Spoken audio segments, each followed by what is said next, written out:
Iyan ang nais ng Pangulo. Sa isang hakbang upang gawing mas accessible ang mga gamot para sa ordinaryong Pilipino, pangungunahan ni Pangulong Ferdinand R. Marcos Jr. ang presentation ng Memorandum of Understanding para palawakin ang access ng mga mamamayan sa mga butika. Sa ilalim ng Regulatory Sandbox Plot or Pilot Program for Flexible Supervision of Pharmacies, mas magiging abot kamay ng mga mamamayan ang mga gamot dahil layunin nitong solusyonan ang kakulangan ng registered pharmacies sa bansa. Sa ilalim din ng programa, maaari ng pangasiwaan ng isang registered pharmacies ang ilang community pharmacies sa pamamagitan ng telepharmacy at video supervision. Kinikilala naman ni Pangulong Marcos ang kakayanan at malasakit ng mga pharmacies at pharmacy assistants at ang kanilang kontribusyon sa agarang paggaling ng ating mga kababayan. Ngayong araw ay makakasama natin si Special Assistant to the President for Investment and Economic Affairs, Secretary Frederick Go, upang bigyan tayo ng update sa mga economic developments sa bansa. Magandang araw po, Secretary Go. Thank you. Magandang umaga, magandang tanghali sa inyong lahat. Natanggap ko po yung question na tinatanong yung lahat. Unfortunately po, the Securities and Exchange Commission chairman was quoting off a confirmed fake news SOCMED post designed to catch attention and falsely sensationalize. The attributed source confirmed na fake news po ito at hindi galing sa kanila. The fact is, the drop wasn't 12%. You may confirm this with the Philippine Stock Exchange or your favorite stockbroker. Lahat po yan, alam nila. Public knowledge po lahat ng index po natin. And I have personally confirmed this with the PSE president and the top brokers in the stock market. For the period mentioned, which is August 11 to 29, the main PSE drop was only 1.6%. As a matter of fact, it was 1.58%. And the all shares index in our Philippine stock market of 282 companies, the drop was only 1.5%. And in terms of the market cap, which is the clickbait number of that fake SOCMED post, the drop po is only 1.4%. So these are all easily verifiable. You can confirm this later with the PSE, the Philippine Stock Exchange po. Or kahit sinong stockbroker po, alam po nilang lahat to. Public knowledge po lahat ng detalye po na to. And as a matter of fact, your very own colleague from the Inquirer in BizBuzz on September 5, written by Ian Sigaral, himself said that completely fake news po ito and he debunked it already on September 5. So, unfortunately, nangyari po ito pero confirmed po ito by multiple sources na fake news po ito, including the attributed source of the SOCMED post. So sana po, wag na po tayo loko po sa fake news. Alam mo, the last time I was here, sa harap niyo po, I was also here to debunk fake news. Nakakalungkot po na I'm here again to debunk fake news again. Sana hindi na po niyo tawagin dito ulit. Okay, I'm open for questions. Okay, we have 5 questions. First question is from Katrina Domingo, ABS-CBN. Hi, sir. Sir, since you debunked already the supposed market wipeout, how much naman po in terms of pesos or US dollars yung investment losses or investment pledges na nawala because of this corruption scandal? On investment pledges, I don't think we've lost anything. The pledges continue to come in. As a matter of fact, we are now transmitting to the Office of the President the approval of the first beneficiary of the Create More Act, which is an investment from a Korean company of over $1 billion. The FIRB will be transmitting this to the Office of the President this week po. So I don't think we have lost any investment pledges because of this ongoing issue. What about actual investments on the ground, sir? Are there already businesses who have pulled out amid news and reports of collusion among government officials and several private entities? Yeah, I don't think anybody has pulled out. I think sometimes when there is unpredictability in the environment, people might temporarily think about their investment projects. But we're quite confident that when this is all resolved, they will all come back. No, so they have not pulled out. That they will continue, rather, that they will continue with their projects. Next question will be coming from Maricel Halili, TV5.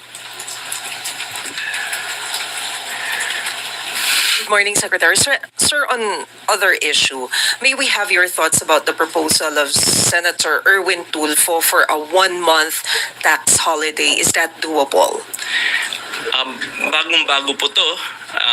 Kailangan pag-aralan to na mabuti ng Department of Finance at ng DBM po. This is quite a big matter, no? And I think it's best to give the DOF and the DBM time to carefully study this proposal. But do you agree, sir, dun sa logic na malaking tulong kasi ito to at least boost the confidence of the public amid all the issues and concerns about corruption? I'd like to defer this matter to the Department of Finance and the DBM because this really has to be studied carefully. I would hesitate to make a response that's probably not very well thought about. Thank you. Next question will be from Chloe Hofana, Business World. Morning, sir. Sir, is Malacanang worried about the U.S. State Department's assessment that corruption remains a major barrier to investment in the Philippines, and how would this affect the Philippines' image globally? Yeah, I'll answer your question and also answer the first question earlier, no, because I think they're interrelated. No, we're all talking here about the current flood control issues. No, I'd just like to stress that the swiftness and decisiveness of the president shows the resolve of the government to clean up corruption, which is good for the economy and builds confidence. From the formation of respectable members of the Independent Commission to the very swift appointment of an ombudsman with gravitas, it shows how serious the president is about fixing this problem. I believe the negativity is overblown. This investigation will be good for the country long term because it will address and correct the wrong practices. The effect of this is that the budget, and we already see it now, will be more efficiently spent and allocated on more productive programs which will benefit the country and our people. Better deployment of the budget will result in projects with greater multiplier effect, bringing about better effects on the economy and jobs created. So while this may be a short-term issue, it definitely will have long-term benefits. To answer directly your question, if I may, on the what you were quoting, the report, I think business chambers, especially foreign business chambers, have long lamented two issues in our country, and that is corruption and red tape. Now, this administration sees the fight against corruption and red tape as a core part of its economic strategy. Again, the President himself initiated the current investigations as a catalyst for governance reform and to address long-standing issues decisively. What have we done in the administration to address red tape and corruption? We have come up with several programs such as the Create More Act, the PPP Code, and the Green Lanes for strategic investments. Precisely, these are all meant to address these matters. And I'd like to again repeat that the proactive steps taken, like forming the respected ICI and appointing the respected ombudsman, show we are serious to respond to these issues. By enhancing the effectiveness of public spending, we are turning a short-term challenge into an opportunity to reallocate funds to projects with a far greater growth and employment multiplier effect. This is the clearest signal that the Philippines is building a future-ready economy anchored on trust and sustainable growth. Thank you, sir. Thank you. Next question is from Alvin Baltazar, Radyo Pilipinas. Secretary, good morning po. Secretary, sa pakikipag-usap niyo sa business community, kamusta yung business confidence nila sa gitna nitong mga corruption issues? I think the business confidence is still solid. I think you can see that from multiple sources of information, no? But of course, there is this short-term challenge that we have to overcome, primarily because of the negativity in our news or in our social media news feeds. No, so I think it will really help our country if we start moving on from this, focusing on the reforms and the corrective measures that will be done to address these issues that we have uncovered.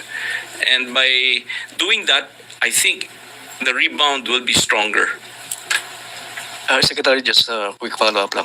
Ano yung appreciation ng business community dito sa initiative ni Pangulo Marcos to fight corruption? Actually, parang siya pa nga naging whistleblower dito sa anomaly sa ito. Anong appreciation nila? I think the business community is very appreciative of this. It's not lost upon them that the president himself initiated this, no, and is very serious about fixing this long-standing problem. Last question is from Sam Medinilla, Business Mirror. Hey, good afternoon, sir. Can we know if meron po kayong data kung how much yung mga investment na expected na ma-approve natin within the year? Bukod po dun sa na-mention nilang South Korean, sir. Sorry, we rarely give out such kinds of projections, no, kasi primarily because this is really dependent on the private sector, no, investing. So it's not for us to make those investments. It's their investments. So what we do is we announce what are the actual recorded registered investments from the private sector. Yes, na lang for my part. Sir, may update na po kaya dun sa IRR ng Mining Act na ng Malacanang o ni Pangulong Marcos sa first ever joint activity between Philippine and Japanese militaries sa ilalim po ng Reciprocal Access Agreement. Ongoing po ngayon ang Doshin Bayanihan 525. Ito ay isang combined exercise between the two countries. Ayon sa National Security Council, ang nasabing inaugural activity ay isang strategic milestone in the operationalization ng RAA. Reaction po, ma'am. Yan din po ang nais talaga po ng Pangulo. Magkaroon ng reaffirmation ng ating commitment sa stability, peace and cooperation dito po sa Indo-Pacific. At hindi lang po ito ang nagpapalakas ng depensa, kung hindi nagbibigay pa rin po ng karagdagang kaalaman at para po mas maagarang pagresponde, lalo-lalo na po pagka mayroon pong kalamidad na nangyayari sa atin. Mama, katatulong din ba ito sa issue na kinakaharap ngayon ng Pilipinas regarding po sa West Philippine Sea, ang pagiging agresibo po ng China? Hindi ko po masasagot yan at i-defer ko na lang po yan sa DFA. Next question is from Let Narciso, DZRH. Good afternoon, Yusek. Ma'am, sa Kamara po, mayroong resolusyon na nagpapaimbestiga sa tinawag na haunted hospitals ng DOH. At sa Senado naman, ibinunyag ni Senator Gatchalian yung higit 10 billion pesos na naluging pondo daw sa gobyerno dahil sa overpricing ng farm-to-market roads ng DA. Isasama na po ba ito sa iniimbestigahan o iimbestigahan ng ICI? Kapag ka mo may mga dokumento, maaari naman po ito ibigay agad sa ICI para kung sino po yung mga concern ng mga tao dito at involved, ay maaari po agad maipatawag para magkaroon ng mas mabilis ang pag-iimbestiga. So, pwede po itong isabay doon sa ongoing investigations? Yes, opo. Lahat po naman ng infrastructure na questionable ay maaari pong isailalim po sa pag-iimbestiga ng ICI. Next question, Eden Santos, Net 25. Yusek, sabi po ni Secretary Vince Dizon, meron ng 8,000 infra projects po yung naimbestigahan ng ahensya. May we know kung ang report po na ito ng DPWH ay naibahagi na kay Pangulong Ferdinand Marcos Jr. knowing na parang mas marami po dun sa 5,000 plus na mga flood control projects ng admin po itong kanilang naimbestigahan na. Ang pag-iimbestiga naman po ay sa buong 10 years. So, according to Sec Vince, ay nasabi naman po niya ito sa Pangulo. Thank you po. Next question, Evelyn Quiroz, Filipino Mirror.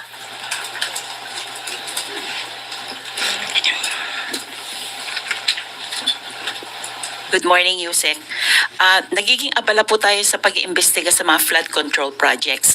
Pero may naging kautusan po ba ang Pangulo na tignan din po yung mga, kasi po meron pong mga iba pang departments na may mga infra projects like DOH, TND, and DepEd po yung mga classrooms. Meron po bang naging kautusan ng Pangulo na tignan din po ito? Kasi po yung mga contractor po na flood control, sila rin po yung mga contractor sa mga ganitong projects. Kaya nga po ang ginawa pong Independent Commission ay patungkol po sa mga anomalyang flood control projects and infrastructure. Ibig po sabihin, lahat po na maaaring i-report nila na may mga anomalya, maaari po itong imbestigahan. Yan po ang gusto ng Pangulo. Last question is from Tina Maralit, The Manila Times. Kamusta po kayo, Good afternoon, ma'am. Ma'am, earlier this week, Baguio City Mayor Benjamin Magalong pointed to you as the trigger for his resignation as Special Advisor to the ICI. In an interview, sabi niya, and I quote, "Kumbaga, parang wala akong karapatang mag-imbestiga." Ayun yung message doon sa inilabas ni Yusek Claire sa press con niya. Kumbaga, sinabihan ako na wala akong karapatang mag-imbestiga kasi Special Advisor ka. Tapos kung ano-ano pa ang sinabi sa akin. Your thoughts on this po? Sana po napanood niyang buo yung ating press briefing. Pero ito pong issue na to ay paulit-ulit na at nasagot ko na po, pero hindi ko alam bakit paulit-ulit pa rin at parang hindi po nagkakaroon ng katapusan ang issue na ito. But anyway, this will be my last time to answer these issues. Unang-una po, hindi ko po saklaw ang kanyang damdamin. Siya po ang voluntaryong nag-resign, hindi naman po siya pinag-resign. Kung iyon po ang kanyang naging desisyon, hindi ko rin po saklaw ang kanyang pagdidesisyon. Sinabi po niya na wala daw siyang karapatang mag-imbestiga. Unang-una po, iba po kasi ang pag-presume at iba naman po yung naging pronouncement ng ating Pangulo. September 15, sinabi po ng Pangulo na siya po ay Special Advisor. Hinanapan po siya sa isang programa kung nasaan po ang kanyang mandato, ang papel patungkol po dito. Ang sinabi lamang po ni Mayor Magalong ay he just presume that he is an investigator. Maaaring ganun ang mangyayari kung siya po ay nag-resign bilang mayor. Pero ang Pangulo na nga rin po nagsabi na pinili niya pong mag-stay at manatiling mayor ng Baguio City. So, kung kayo po ang magtatanong sa kanya, maaari po nating hanapin nasan nga po ba yung sinasabi nating papel na siya po ay nagtatalaga o tinalaga ng Pangulo na investigador. At sana po, maiwasan na po rin sana natin yung mga guessing game na nagbibigay ng intriga, lalong-lalo na sa aking naging trabaho. Ang aking naging pronouncement po dito no September 26 na ang role ni Mayor Magalong ay ibibigay muna sa legal team, yan po ay nanggaling sa Pangulo. Huwag po niyang bigyan ng intriga na mayroong nag-utos sa akin na ibang tao. Kaya sabi nga natin, iwasan natin ang kwentong walang ebidensya. Kung sino man yung sinasabi niyang yon, kung may alam siya kung sino nag-utos sa akin at hindi ang Pangulo, sa mga sinabi ko noong September 26, ipalitaw niya po. Dahil alam kong wala siyang mapapalitaw. Dahil yun ay walang katotohanan. So iwasan po natin ang mga intriga lalong-lalo na kung tatamaan dito ang Pangulo. Ang Pangulo po ay sumusunod lamang sa batas. Hindi po natin pwedeng i-please lahat ang tao sa kagustuhan nila. Pero ang maaapektuhan naman po ay ang batas at ang pronouncement ng Pangulo. Sana matapos na po ang issue na ito dito at wala na po sanang paulit-ulit na issue na ganito. Salamat po. Salamat. Whole of government approach upang masigurado ang price stability sa gitna ng mga kalamidad sa bansa. Sa gitna ng sunod-sunod na sakuna na naitala sa bansa, sinisiguro ngayon ni Pangulong Ferdinand R. Marcos Jr. sa publiko ang pagkakaroon ng mga hakbang na makakatulong sa pagpapatibay sa presyo ng mga bilihin sa bansa. May mga hakbang na rin ang Pangulo para mas paigtingin ang pagbibigay ng suporta sa mga magsasaka upang masiguro ang food supply sa bansa at ang agarang pagbangon sa mga lugar na lubhang naapektuhan ng mga sakuna. Ayon kay Finance Secretary Recto, kabilang sa mga hakbang na ito ang tuloy-tuloy na relief and rehabilitation efforts para sa mga biktima ng kalamidad, lalo na sa pagbibigay ng tulong at suporta sa mga magsasaka. Dagdag ng kalihim na makakaasa ang taong bayan na nakaagapay ang pamahalaan sa pangunguna ni Pangulong Marcos Jr. upang masiguro na abot kaya ang presyo ng mga pangunahing bilihin, lalo na sa lubos na nangangailangan. Sa gitna ng sama ng panahon, nagsagawa ang administrasyon ni Pangulong Marcos Jr. na ang mga iba't ibang intervention para maprotektahan ang purchasing power at livelihood ng mga residenteng apektado ng mga sakuna. Ang Department of Trade and Industry nagpatupad ng price freeze sa mga basic commodities sa mga apektadong lugar upang maiwasan ang paglobo ng presyo ng mga bilihan at supply shortage sa gitna ng mga kalamidad. Namahagi naman ng agarang tulong ang Department of Agriculture sa mga magsasaka at mangingisda. Kasama na dito ang rice stock distribution mula sa National Food Authority. Kabilang din dito ang access sa Quick Response Fund para sa rehabilitation and recovery at indemnification para sa mga insured na mga magsasaka sa mga apektadong lugar.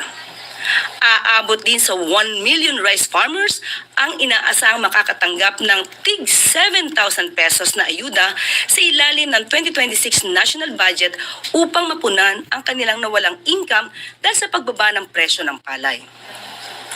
Namahagi rin ang DA ng 1.27 billion pesos worth of farm and fishery equipment sa Zamboanga Peninsula. Nakatakda namang mag-auction ang Department of Energy ng at least 100 megawatts ng renewable energy capacity sa ilalim ng open and competitive selection process para sa local at foreign developers.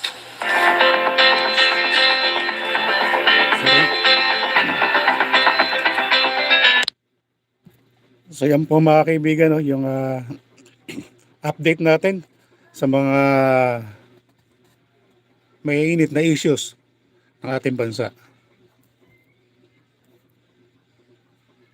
So once again, maraming salamat po sa inyong lahat. Hanggang sa muli, Romeo Talk TV po, nagpapasalamat po sa inyong lahat.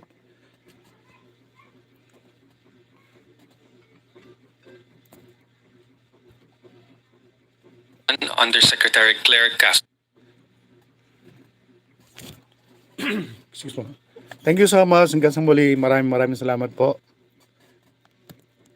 Thank you so much po sa ating silent viewers, sa mga viewers.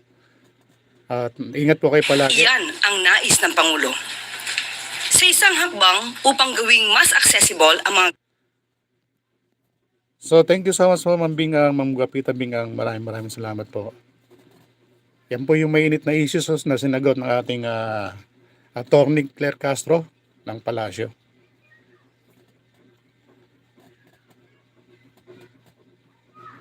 Thank you so much. Bye-bye. Undersecretary Claire Castro, the Palace Press Office.